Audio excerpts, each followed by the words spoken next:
का पावन प्यारा नाम, जय गुरुदेव। समय का जगाया हुआ नाम, जय गुरुदेव। ये नाम नहीं इंसान का, ये नाम है भगवान का, एक काम नहीं इंसान का, ये काम है भगवान का। जय गुरुदेव। मालिक सबको सद्बुद्धि दे, बाद में इस तुच्छ सेवक सेवादार को भी। देखो मैं प्रेमी भाई बहनों, मैं कोई वक्ता ज्ञानी ध्यानी नहीं हूँ, मैं तो एक गुरु महाराज की चरणों की धूल की कण हूँ, गया गुजरा इंसान। लेकिन ऐसे दिन अच्छे महापुरुष, बहुत बड़ी दया हुई कि इस गंदी नाली के कीड़े को निकाल करके आप धो धा करके आपके बीच में खड़ा किया। ये बहुत बड़ी मालिक की दया है। गुरु महाराज इस नाची का नाम सन 88-89 में हमारे उत्तर प्रदेश में उन्नाव जिला पड़ता है, वहीं पर बहुत बड़ा कार्यक्रम हुआ। उस समय बाल मुकुंद तिवारी हुआ करते थे साथ में। तो गुरु महाराज ने कहा है क्या डोरे वाले, तुम्हारे माता पिता ने इस किराए के मकान का नाम जो भी रखा हो, लेकिन आज से मैं तुम्हारा नाम तातीदूत रख रहा हूँ। तातीदूत का मतलब समझे, डाकिया, पोस्टमैन, नाई। डाकिया आता है, चिट्ठी आपको यानी पोस्ट कार्ड दे के चला जाता है, पढ़ते आप हो। नाई आता है, निमंत्रण कार्ड दे के चला जाता है, पढ़ते आप हो। लेकिन ये डाकिया, पोस्टमैन, नाई, संदेश वाहक इस गुरु महाराज का संदेशा लेकर के जो आता है सुना करके जाएगा। लेकिन समय का अभाव है, समय बहुत थोड़ा दिया गया है, क्योंकि हमारे साथ भी बहुत लोग घूमने वाले हैं। आधे घंटे का हमको समय दिया गया। अब आधे घंटे में हम क्या आपको थोड़ा तो भक्ति की चर्चा। गुरु महाराज भी जिस समय राग हुआ थे, ये तो नरलीला हो गई उनकी, नरलीला किया। कभी महापुरुष जाते नहीं, शब्द कभी मरता नहीं है, सब रूठे होते हैं। गुरु महाराज ऐसे ही जब दादा गुरु ने गुरु महाराज को भेज दिया कानपुर किसी काम के, तो उनकी मौत थी। जब उन्होंने दादा गुरु ने अपना लीला किया करने के बाद जब हमारे गुरु महाराज वहां पर पहुंचे तो प्रेमियों ने कहा कि सारी व्यवस्था आपको सौंप करके गए गुरु महाराज। तो कहा हमसे तो नहीं कहा। तो कहा नहीं, कहा आपके लिए कहा। तो कहा मैं अपने गुरु महाराज से पूछ लूंगा तब ये काम करूंगा, मैं ऐसा काम करने वाला नहीं हूं।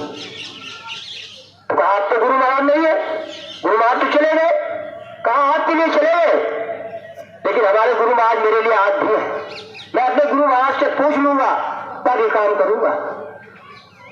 तो आज भाई बहनों, आज बहुत से ऐसे लोग हैं जो कहते गुरु महाराज चले गए, गुरु महाराज कहा जाने वाले। काश शब्द सुनती संग है, कभी न रहते दूर, और धीरज रखो चित्त में दिखेगा सपनों। भाई रखो, मालिक तुम्हारे पास है, घट में है सू जो नहीं, नारद ऐसी जिन गोस्वामी या संसार को भय मोतियाबिंद। संसार को मोतियाबिंद हो गया, दिखाई सुनाई दोनों बढ़ना बंद हो गया। हमेशा इस धरती पर जब जब इंसान हकीकत और वास्तविकता से महरूम हुए, जुदा हुए, तब तभी धरती पर संत महात्मा फकीर औलिया हमेशा आए सही दिशा निर्देश देने के लिए। लेकिन वक्त पर लोग नहीं पहचान पाए। नाना प्रकार की यातनाएं दिया, चले जाने के बाद फिर उनकी समाधि बनी, उनकी मजारें बनी।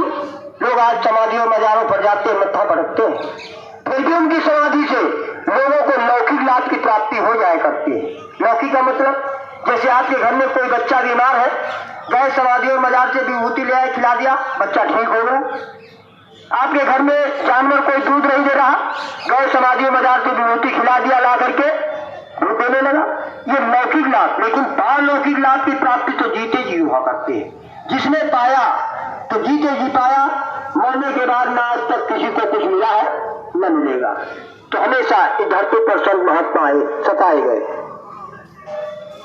उसी धरती पर आपके अयोध्या पड़ोस में एसपी साहब आए, जब अपनी भविष्यवाणी करना शुरू किया, घर के अंदर उनको जिंदा जला डाला। उन्हीं के लोगों ने जिंदा जला डाला। संत अम्बेडकर की खाल खिंचवा ली गई, ईसा मसीह को सूली पर लटका दिया गया। ईसा मसीह को जब सूली पर चढ़ाया गया तो सूली पर चढ़ने वाले की एक फरियाद पूरी की जाती है। पूछा गया कि आपको कुछ खाना या पीना है, किसी से बात करना है, एक फरियाद आपकी पूरी कर दी जाएगी। ईसा मसीह ने कहा, ना मुझे कुछ खाना है, ना पीना है, ना किसी से बात करना है, अगर मेरी एक फरियाद पूरी करना चाहते हो तो एक टाट का बोरा मंगा दिया जाए। कौन टाट का बोरा आ गया? ईसा मसीह ने बोरे को हाथ में लिया, फाड़ करके अपने गले में डाल लिया। लोगों ने पूछा, ये क्या किया?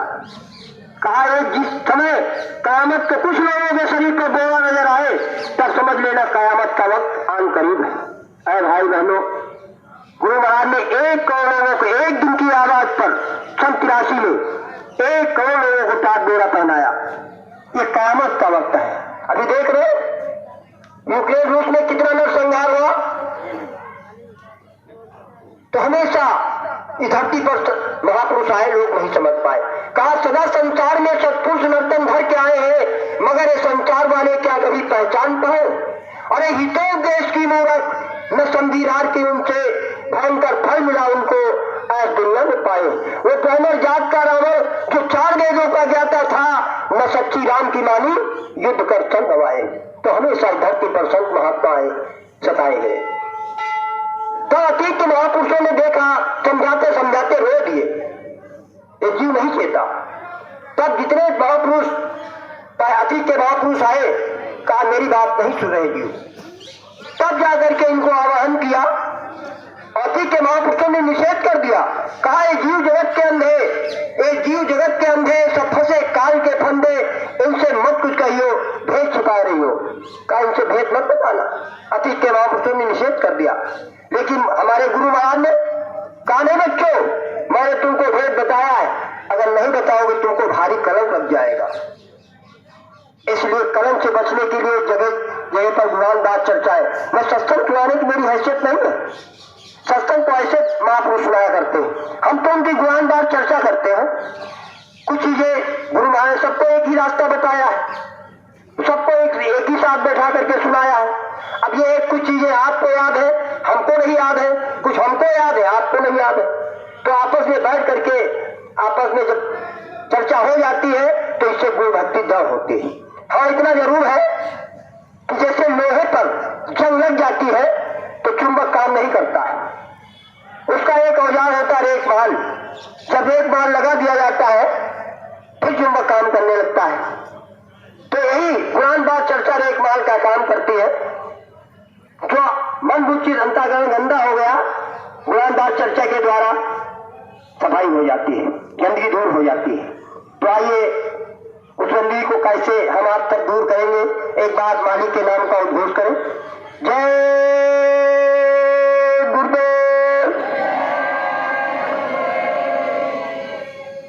थोड़ा समझ ज्यादा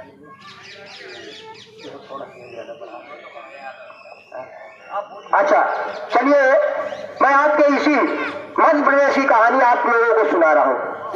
आपकी कहानी आप ही पर जरा ध्यान दे करके सुनिएगा, इसी में सारा भेद छुपा हुआ है। जैसे हमारे लखनऊ को पहले लक्ष्मणपुरी नाम था, लक्ष्मणपुरी से नाम हुआ लखनावती, लखनावती से लखनऊ हो गया। ऐसे आपका ये जो भोपाल है, राजा भोज की नगरी हुआ करती थी। राजा भोज से भोपाल हो गया। मैं अभी यही राजा भोज की ही कहानी आपके बीच में रख रहा हूँ, ध्यान से पूर्वक सुनिए। मैं आपकी कहानी आप ही पर छोड़ रहा हूँ, कोई बाहर की नहीं है, आप ही की कहानी आप ही पर सुना रहा हूँ। राजा भोज हुआ करते थे। गइए तो राजा भोज अपने राज दरबार में बैठे थे, अनायास उनके दिमाग में 4 प्रश्न उत्पन्न हो गए कि परमात्मा के पहले क्या था, परमात्मा रहता कहाँ, परमात्मा मिलेगा कैसे, परमात्मा करता क्या है। ये 4 प्रश्न उनके दिमाग में एकदम अनायास उत्पन्न हो गए, उनके दिल में धड़धड़ने लगे। तो अपने मंत्री से कहा मंत्री, कोई ज्ञानी ध्यान बुला करके मेरी शंका का समाधान करवाओ। तो मंत्री ने कहा, राजन, आज के रात में कालिदास विद्युता की रोटी खाते, उनसे ही समस्या का समाधान करवा दिया जाए।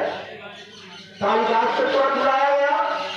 कालिदास आए, कहा आप यानी रात के राजगुरु हुआ करते थे कालिदास, चार मुक्का किलो दिखाते कहाँ से था। कहा मेरे दिमाग में 4 प्रश्न उत्पन्न हो गए, मेरी शंका का समाधान करो। कहा राजन कौन सी शंकाएं है? कहा एक नहीं 4। कहा कौन सी? कहा ये बताओ परमात्मा के पहले क्या था और परमात्मा रहता कहाँ, परमात्मा मिलेगा कैसे, परमात्मा करता क्या है।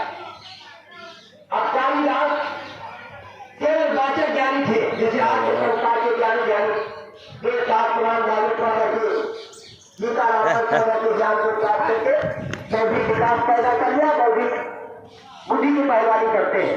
ऐसे ही कालिदास केवल वाचक ज्ञानी थे। अब एक प्रश्न होता चाहे जवाब दे देते 4 प्रश्न। कहा राजन मुझे 4 दिन का मोहलत दिया जाए। कहा ठीक है आपको 3 दिन का 4 दिन का समय दिया जा रहा है। चले और आप दरबार से चल पड़े। ऐसे जाते थे अपने महल तो हाथ पैर धो करके भोजन ग्रहण करके जिस कमरे में कुर्सियां लगी थी तब जाया करते थे। लेकिन उस दिन राज दरबार से आए सीधे अपने कमरे में चले गए। उनकी धर्म पत्नी विद्योत्मा थी। विद्योत्मा ने देखा कि हमारे पति जो ऐसे आते थे तो हाथ पैर धो करके भोजन ग्रहण करके सब अपने कमरे में जाते थे। आज कौन सा ऐसा प्रश्न राजा भोज ने कर दिया जो आज सीधे कमरे में चले गए। वो भोजन पका रही थी और कालिदास कमरे में गए, पोथियों को पढ़ना शुरू कर दिया। पढ़ते पढ़ते और मन में गुनगुना रहे परमात्मा के पहले क्या था, परमात्मा रहता कहाँ, परमात्मा मिलेगा कैसे, परमात्मा करता क्या है। अंदर गुनगुना रहे और पोथियों को पढ़ रहे। पढ़ते पढ़ते पसीना पसीना हो रहे और सारी पोथियां कमरे में बिखेर डाली, खोज नहीं पा रहे थे। विद्योत्मा जब भोजन पका करके गई कमरे में देखा तो उनके पति देव पसीना पसीना हो रहे थे। कहा स्वामी कौन सा ऐसा प्रश्न राजा भोज ने कर दिया जो इतना परेशान। कहा एक प्रश्न होता मैं जवाब दे देता, उन्होंने 4 प्रश्न किया, मैं वही खोज रहा हूं। कहा अरे स्वामी मुझसे बताओ। अरे कहा मैं इतना बड़ा ज्ञानी मैं तो खोज नहीं पा रहा, तुम कहां से खोज बता दोगी। कहा खुद ही मैं तुम्हारी अभ्रांगी हूं, बताओ तो मुझसे। जब बहुत जिद किया विद्योत्मा ने तब बताया। अरे कहा स्वामी ये पोथियों में खोज है, ये पोथियों में नहीं मिला करता। कहा फिर? कहा चलिए आप भोजन ग्रहण करिए, अभी मैं शंका का समाधान करती हूँ। क्योंकि विद्योत्मा थी एक सदगुरु की शिष्या, जैसे हमारी पहले रखी हुई विद्योत्मा वो चीज वो ज्ञान वो जो आज तक ऋषि मुनि के साधन नहीं करा पाए, ऐसे विलक्षण महापुरुषों ने कराया हम आपको। तो विद्योत्मा जिसके कहने पर गए भोजन ग्रहण किया, सुबह हुई नंगे पैर, उसने विद्योत्मा ने कहा देखो स्वामी अगर मैं जाती हूँ राज दरबार में राजा भोज की शंका का समाधान करने तो आपकी बहुत बड़ी बेइज्जती होगी। यही कहेंगे देखो कालिदास नहीं कर पाए अपनी पत्नी को ले तो आपकी बहुत बड़ी बेइज्जती होगी। कहा फिर? कहा मैं आपको तरीका बताए दे रही हूँ। कहा बताइए। कहा मेरा एक गुरु भाई, जैसे हमारे गुरु भाई बैठे, कहा मेरा एक गुरु भाई फला गांव में फला नाम का रहता है, उसके पास चले जाओ सारी शंका का समाधान कर देगा। अब कालिदास सुबह हुई नंगे पैर भगे, चलते चलते चलते चलते उस गांव में पहुंचे। खोजते खोजते जब गांव पहुंचे तो पता चला उस किसान हल चला रहा खेत में। अब खोजते खोजते खेत में पहुंच गए, किसान हल चला रहा था। कहा एक किसान आपकी गुरु बहन विद्योत्मा ने मुझे भेजा है। कहा अच्छा उसी पेड़ के नीचे ठहर जाओ, अभी सारी शंकाओं को समाधान करता हूं। कालिदास ने सोचा मैंने प्रश्न भी नहीं किया और कहता आपकी सारी शंकाओं को समाधान करता हूं। धक्का लगा कालिदास को। जब वो हल जुमा करके आया किसान कहने लगा हाँ मेरी गुरु बहन विद्योत्मा ने क्यों भेजा। कहा देखो मैं राजा भोज के दरबार में विद्युता की रोटी खाता हूं, तनख्वाह लेता हूं, और राजा भोज ने 4 प्रश्न किया, मैं पोथियों में खोज रहा था, पोथियों में मिल नहीं रहा था। तो विद्योत्मा ने कहा पोथियों में नहीं मिला करता है, आप मैं जाती हूँ तो आपकी बेइज्जती होगी, मेरा गुरु भाई है फला गांव में, उसके पास चले जाओ शंका का समाधान कर देगा, इसलिए मैं आपके पास आया हूँ। कहा राजा भोज ने कौन से प्रश्न किया है। कहा एक नहीं 4 प्रश्न किया। कहा कौन कौन से। कहा कि परमात्मा के पहले क्या था और परमात्मा रहता कहाँ, परमात्मा मिलेगा कैसे, परमात्मा करता क्या है। कहा कालिदास राज दरबार में जाओ ताल ठोक करके, जिस समय राजा भोज पूछे मेरे प्रश्नों का हल लेकर के आ गए हो तो उस समय यही जवाब देना, क्यों राजन ये छोटे मोटे प्रश्नों का हल पूछ करके मेरी बेइज्जती मत करो, मैं बहुत बड़ा ज्ञानी हूँ, जब कोई बड़ी बात पर तब मुझसे कहना ये तो हमारे यहाँ का मामूली सा, छोटे मोटे प्रश्नों का हल हमारे यहाँ का मामूली सा किसान जवाब दे देगा। जाओ यही कहकर के पूछे यही कहना। अब वो कालिदास राज दरबार की तरफ चल पड़ा। चलते चलते जब राज दरबार के पास कहीं पहुंचा तो राजा भोज ने देखा किसान है यानी कालिदास आ रहे, बहुत प्रसन्न थे, आज मेरी शंका का समाधान होगा, बहुत प्रसन्न थे क्या मेरी शंका का समाधान होगा। जो ही राज दरबार में कालिदास प्रवेश किया राजा भोज बोल पड़े, कालिदास मेरे प्रश्नों का हल लेकर के आ गए हो। तो कालिदास ने कहा राजन ये छोटे मोटे प्रश्नों का हल पूछ करके मेरी बेइज्जती मत करो, मैं बहुत बड़ा ज्ञानी हूँ, जब कोई बड़ी बात पर तब मुझसे कहना ये तो हमारे यहाँ का मामूली सा किसान जवाब दे देगा। अरे कहा आपको किसान की पड़ी, मेरा तो दम घुट रहा जब तक मेरी शंका का समाधान नहीं होता, जाओ किसान को ही लेकर के आओ। कालिदास चल पड़े, लौट पड़े, चलते चलते उस किसान के पास पहुंचे। कहा चलिए आपको राजा भोज ने याद किया है। कहा चलो चले। अब उस साथ में कालिदास किसान को लेकर के राजा भोज के दरबार की तरफ चल पड़े। जब राजा भोज ने देखा किसान और कालिदास दोनों आए हैं, बहुत प्रसन्न थे, आज मेरी शंका का समाधान होगा। जब किसान पहुंचा और कालिदास पहुंचे राज दरबार में, कहा क्यों कालिदास एक किसान मेरे प्रश्नों का हल करेगा। कहा हाँ राजन। तो किसान ने पूछा राजन आपके कौन सा प्रश्न है जो आपके दिल को झकझोरे जा रहे। कहा एक नहीं चार। कहा कौन थे। कहा ये बताओ परमात्मा के पहले क्या था और परमात्मा रहता कहाँ, परमात्मा मिलेगा कैसे, परमात्मा करता क्या है। कहा राजन मैं ऐसे बता दूं या करके दिखा दूं। कहा तो यानी कोई चीज प्रैक्टिकल करके दिखाई जाए, कितनी सुंदर बात। कहा नहीं करके दिखाओ। कहा राजन एक रुपये के यानी 10 रुपये के एक सिक्के मंगवाओ। उस समय 2 पैसे का रुपया नहीं चलता था, इसमें लगा यानी उस समय इस 100 पैसे का रुपया नहीं चलता था, 64 पैसे का रुपया चलता था, वो भी चांदी का। तुरंत 10 रुपये के एक सिक्के आ गए। किसान ने कहा राजन इनको आप गिनिए। अब राजा भोज गिनना प्रारंभ किया, 1 2 3 4 5 6 7 कहा है राजन आप गलत गिन रहे हो। कहने में तो सही गिन रहा हूं। कहने गलत गिन रहे हो, सही सही गिनो। दोबारा फिर राजा भोज गिनना शुरू किया, 1 2 3 है राजन, फिर गलत गिन रहे। कहने में तो सही सही गिन रहा हूं। कहने गलत गिन रहे हो तो फिर से गिनो। जैसे एक कहा था है राजन, एक से क्यों गिनते हो, एक के पहले क्यों नहीं गिनते हो। कहा एक के पहले क्या होता है। कहने होता है। एक के पहले क्यों नहीं गिनते हो, एक पहले क्या होता है। कहने होता है। किसान ने कहा नहीं होता है एक पहले। क्या होता है। कहा शून्य होता है। अगर शून्य न हो तो दहाई सैकड़ा हजार लाख बन सकता है। क्यों नहीं बगैर शून्य के दहाई सैकड़ा हजार नहीं बन सकता है।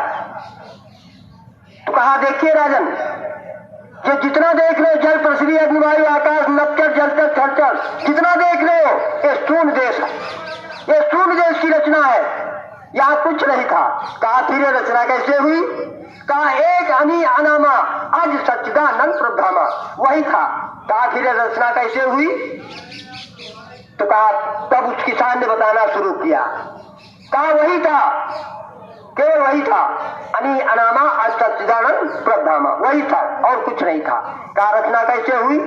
कहा एक बार मौज हुई, मौज से अनामी महापुरुष की मौज हुई। तो एक गीत है थोड़ा सा 2-4 लाइनों में आपको दे रहा हूं। और बचा लो ऐ मेरे सतगुरु सूरत का तू ही माली है और दर्द की 2 दवा अब तो जान अब जाने वाली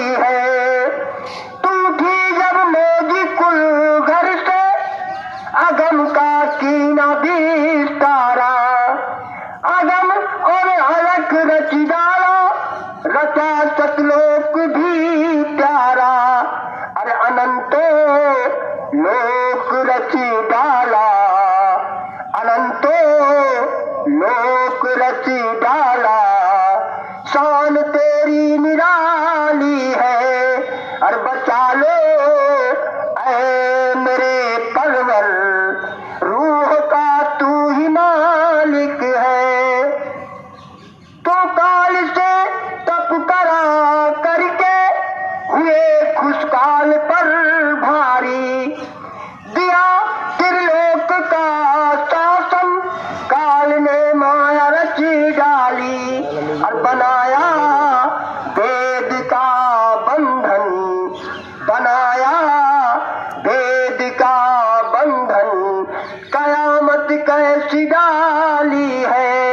बचा लो ऐ मेरे सतगुरु, सूरत का तू ही माली है। ऐ भाई बहनों, काल भगवान उनकी मौज हुई, अनंतों लोग, अलग लोग, अगम लोग, सत्य लोग की रचना किया, अनंतों लोगों की रचना कर डाला।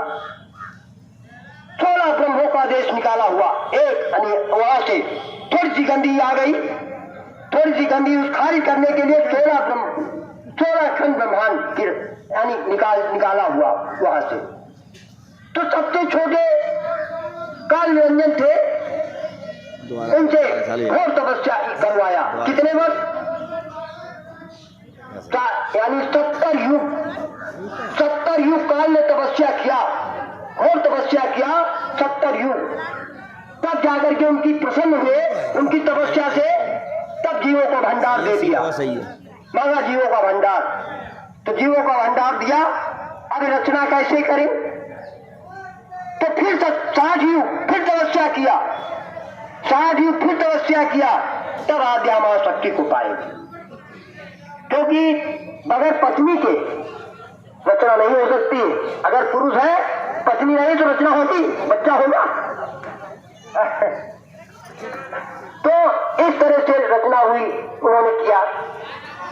रचना करने के बाद अब ये यानी बहुत सारा मसाला पाए थे, तो क्या किया उन्होंने रचना, फिर उसके बाद में क्या किया,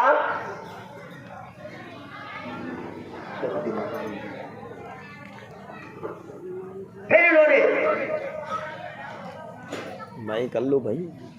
अब उसके बाद में रचना करने के बाद में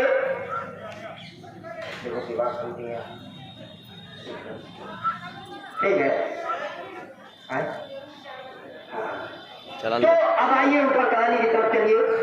इस तरह से रचना हुई, अलग लोग, अगम लोग, अनादि धाम की और नीचे के लोगों की रचना किया। करने के बाद अब ये युग बना, 4 युग, सतयुग के द्वापर। सतयुग में जीवात्माएं सब निर्मल थी, कोई बंधन नहीं था, वेदों का भी बंधन नहीं था, बिल्कुल जीवात्माएं बिल्कुल निर्मल थी, आती थी और चली जाती थी। तो देखा राज किस पर करूंगा, ये तो आती है और चली जाती है, मैं राज किस पर करूंगा।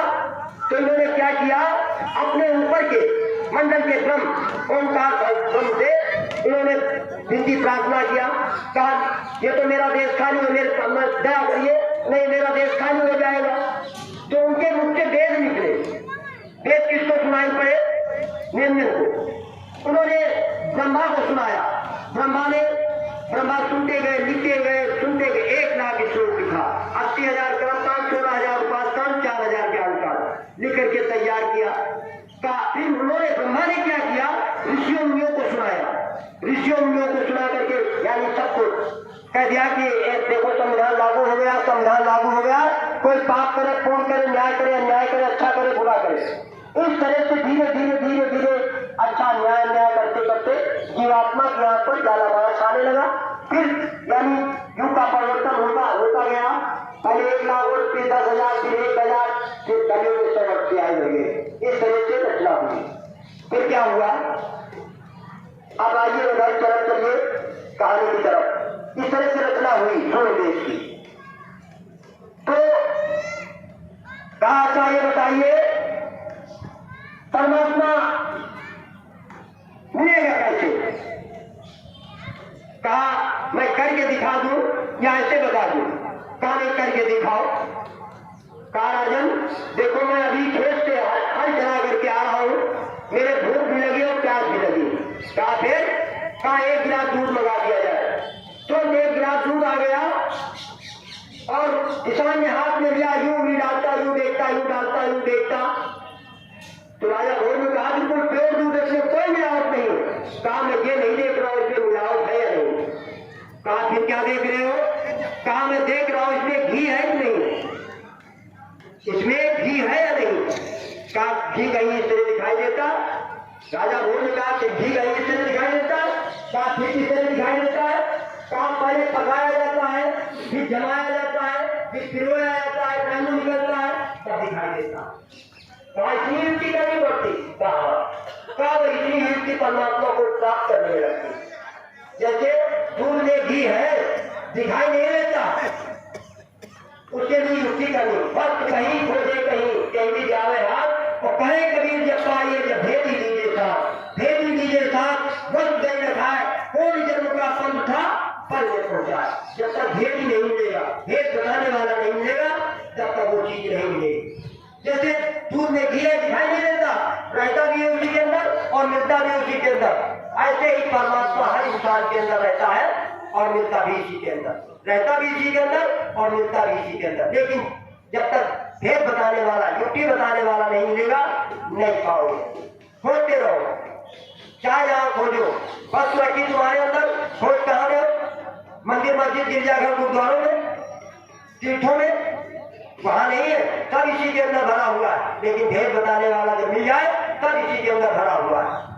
कहा देखिए इसी के अंदर मिलता है, इसी के अंदर रहता है। एक प्रश्न में 2 हल हो गए राजा भोज कि परमात्मा रहता कहां, मिलेगा कैसे? रहता इसी के अंदर और मिलता भी इसी के अंदर, लेकिन युक्ति के द्वारा। कहा अच्छा ये बताओ परमात्मा करता क्या है?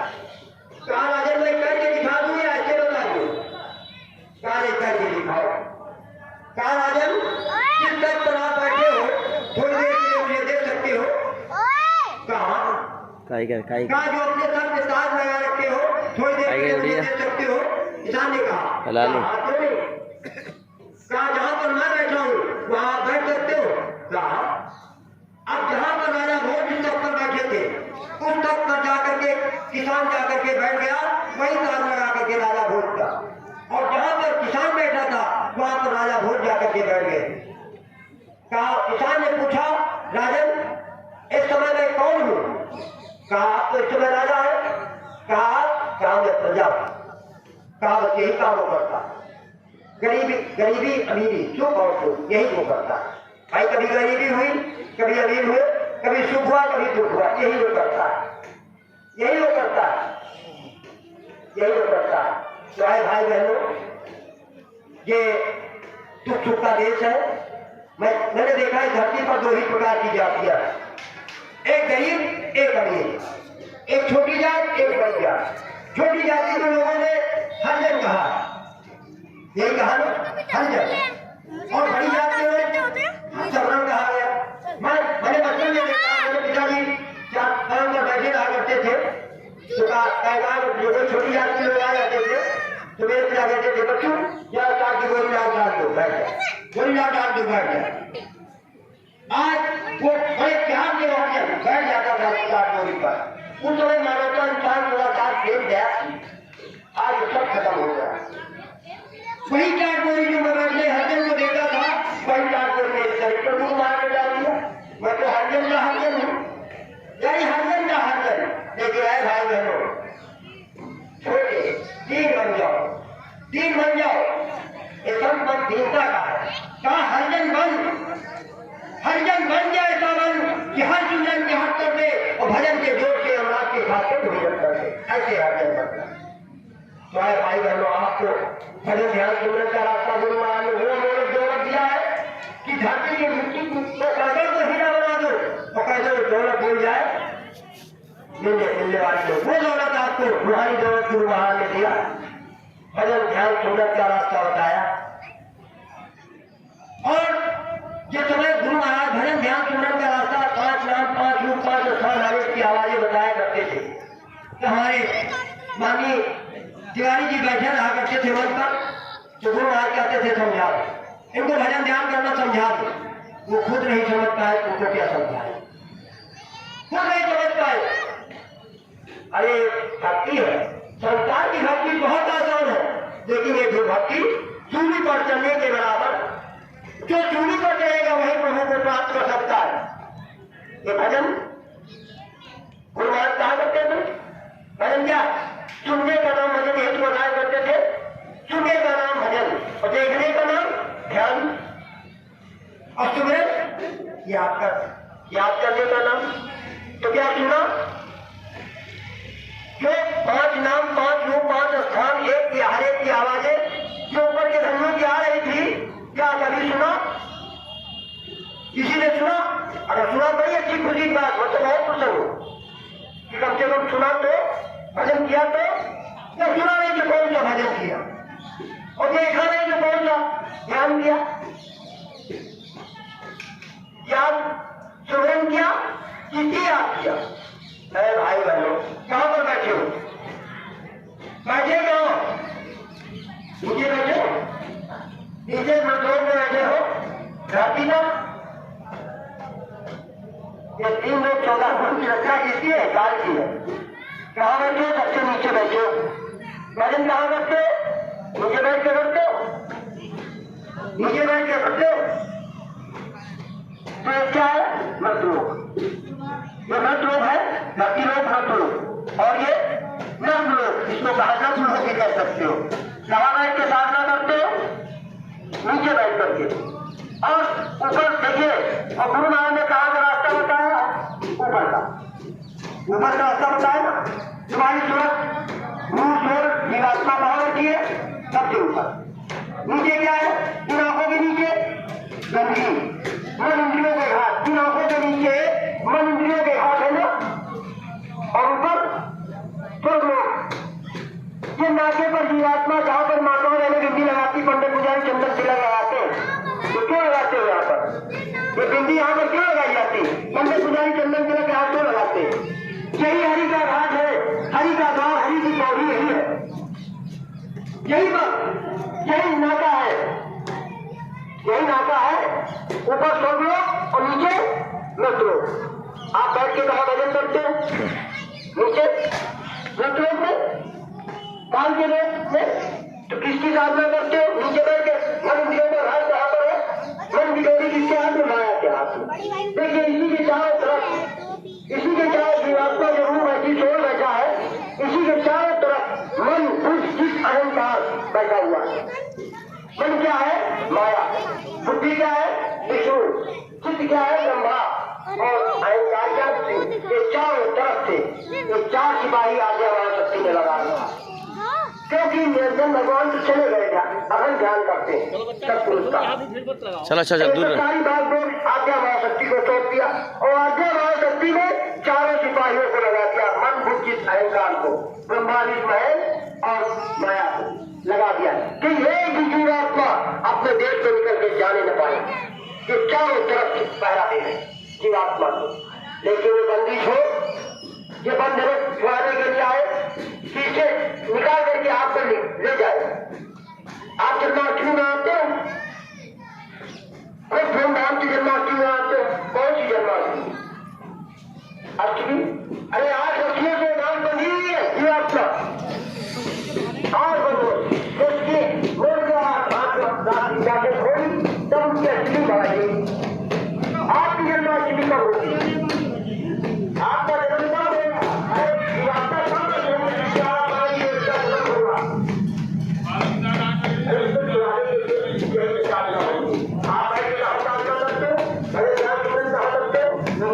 जय गुरुदेव भाई मुकेश।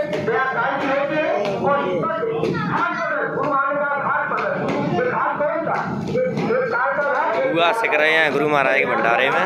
जय गुरुदेव।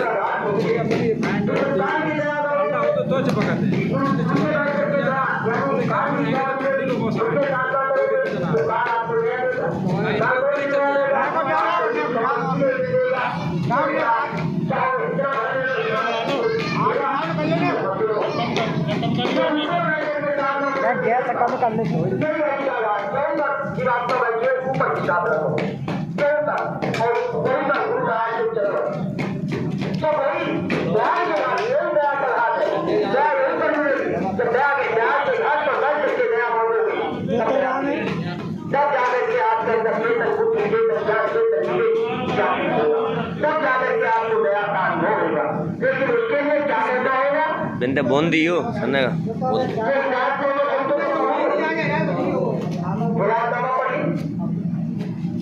ना किसी के पास हूँ मैं मेरे पास पुस्तक है मैं डाल दवा भी दे सकता हूँ उसने लिखा है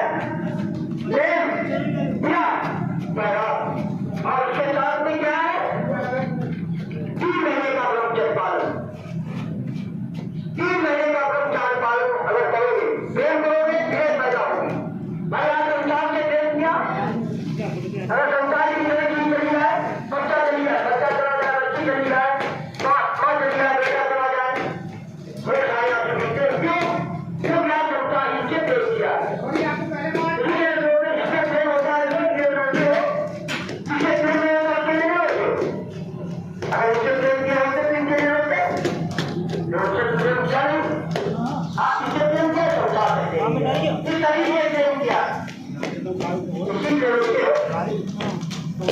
और ये प्रेम को लेते अभी जीवात्मा से प्रेम किया होगा भगवान ने क्या बता भगवान यही की बात करता है अरे घाट पर बैठो घाट पर दया मिलती है घाट पर बैठे दया बैठे दया तो घाट पर मिलती है घाट पर है तो बैठे नीचे सामने बैठे नीचे दया बैठे है भाई बहनों दया सभी भाई बहनों की चौक में हाथ जोड़ कर मेरा उपासना होगा हाथ पर बैठो अगर दया रहती है लेकिन उसके साथ में आपको प्रेम इतना होता नहीं होगा जब प्रेम हुआ इतना प्रिय पैदा हुआ इतना रोटी थी क्यों गए हाथ में पानी छू लिया